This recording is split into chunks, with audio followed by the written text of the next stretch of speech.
All right, so we're drawing some resonance structures. However, not all resonance structures are equally important because they're not all equally as good, right? Some resonance structures are more stable or just better looking than other resonance structures. And so the kind of more stable they are, the more they contribute to the real structure, right? So some contribute more than others to the real structure. So my analogy for this is going to be kind of like a flying squirrel, right? You could think of a flying squirrel as a squirrel plus a bird, right? Because it's kind of got wings, it's got those flaps, right? But a flying squirrel is obviously more squirrel than bird.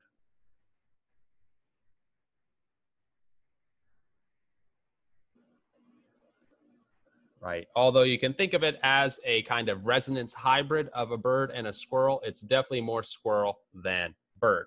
And that's the same thing for our resonance structures. We can draw a whole bunch of resonance structures for almost any conjugated compound, but they're not all equally good. Some are simply better than others. And it has to do with stability.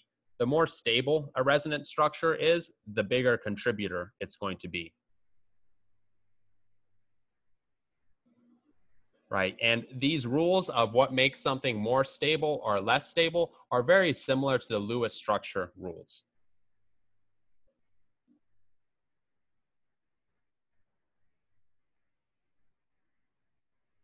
As we'll see here. So think back to Lewis structure, one of the first thing you learned about was having a filled octet, right? And so that's the number one thing that we want to concern ourselves. Our best resonance structure is always going to have a filled octet. So for example, if we have this compound right here, right, this carbon right here does not have a filled octet, right? It's got a positive charge and then 3 bonds. That's only 6 valence electrons. And so we could draw a resonance structure where one of these lone pairs from the oxygen creates a double bond here. And now we have a filled octet for that carbon. And so this one here is the more stable, and so this is the major contributor. Right, so the number one rule is have filled octets. And while this one, doesn't have a filled octet, it still donates something to the overall structure, right? It still gives you clues about the overall structure. It's not that it's not a contributor whatsoever, it's just not the major one.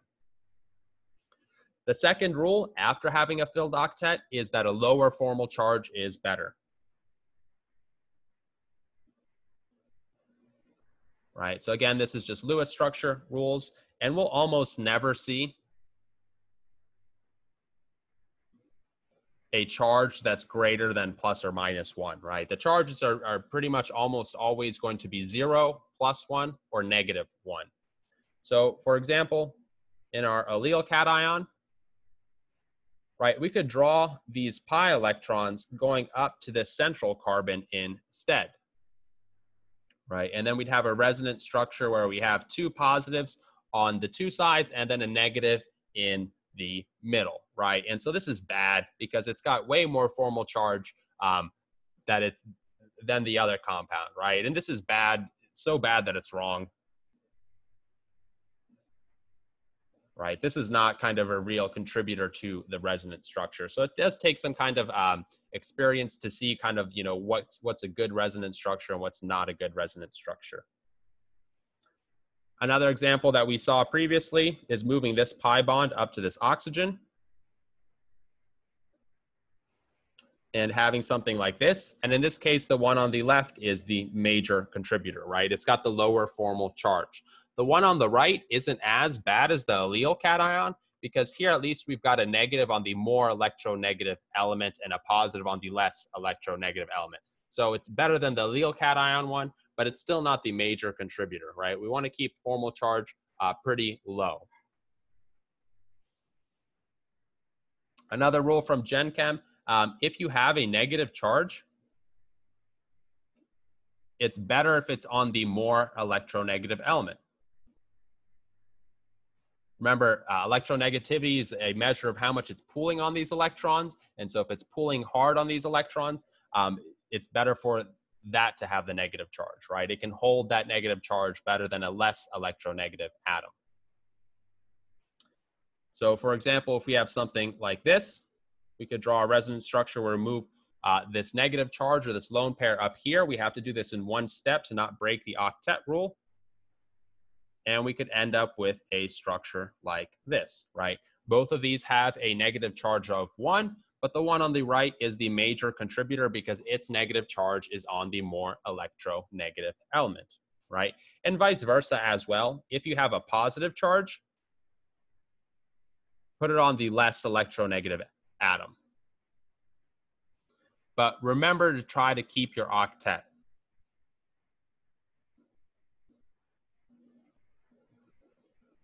Right? Remember, that's rule numero uno.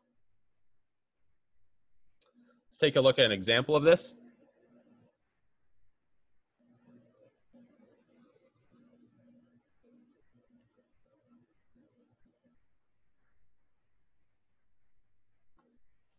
Right, so we have this compound right here. We could move these electrons up onto this oxygen.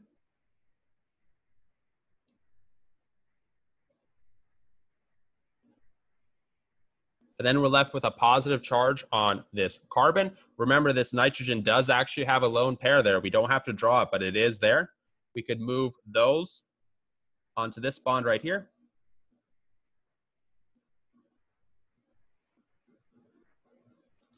And now our nitrogen has the positive charge, right? So we have 3 resonance structures, and so we can rank these from best to worst. Remember, the first rule is to have a filled octet. The only thing that doesn't have a filled octet is this carbon right here, right? This is the only one that doesn't have an octet. This nitrogen over here does have an octet because it's got a lone pair, and so does this oxygen as well, right? So that's rule number 1, and so this is going to be the worst one, right? So the thing that it has good about it is that the positive is on the less electronegative element. But the thing that's bad about it is that it's breaking it has less than an octet, right? The carbon has less than an octet, and that supersedes the positive charge on the less electronegative element, right? And then we've got to choose between the one on the left and the one on the right. The one on the left has a positive on the oxygen. The one on the right has a positive on the nitrogen. Nitrogen is going to be the less electronegative element, and so it's going to be the better structure, right? So this is number 1 because there's nothing that has less than an octet, and it has the positive on the less electronegative atom, right? And then this is number 2 because it doesn't break the octet, or there's nothing less than an octet, but it has a bad thing about it, and that's the positive on the more electronegative element. So you have to take these kind of conflicting factors, rank them in orders of importance, and then decide which one is the best structure. And then finally, equally good contributors or equally good resonance structures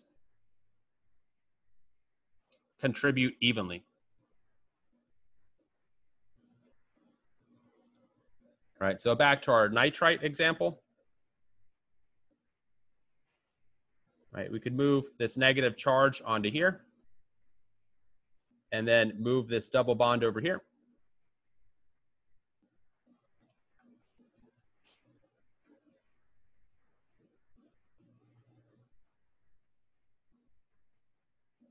And these two would be equally good. Right, there's nothing about one that makes it better than the other. They're essentially the same structure, right? In theory, you could make another resonance structure where you move this negative charge over here, or these pi electrons onto this oxygen. Right, but that's overall really, really bad because you have more formal charge than you need, and your nitrogens doesn't have 8 valence electrons, right? So this one's pretty garbage. right? You don't really want to draw that. And so since these are equally good, we could say that the bond order here is really close to 1.5, right? Because we have two contributors combining for about 50-50. So we can kind of get the bond order to really, really close to what it really is. Whereas something like this, what's the bond order here? It's a much more complicated question because they don't contribute evenly, right? What percent does one contribute to the overall structure? Does it contribute 50%, 60%, 70%, 80%, right? We don't really know. We just talk about it from a qualitative perspective. This one's better, more important, that kind of thing. And so this is a big part of organic chemistry, and it's going to be an even bigger part when we move on to acids and bases. So a big part of OChem is taking in conflicting data,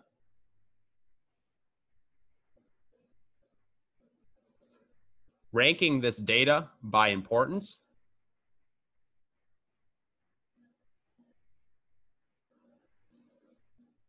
and then selecting the best answer.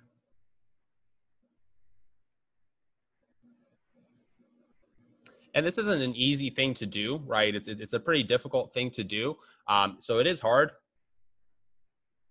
But the thing that makes it easier and easier is practice, right? Don't watch this video again and again and again. Do some practice, do some active learning. That's going to be the most efficient use of your time, is really just getting into it and just practice, practice, practice.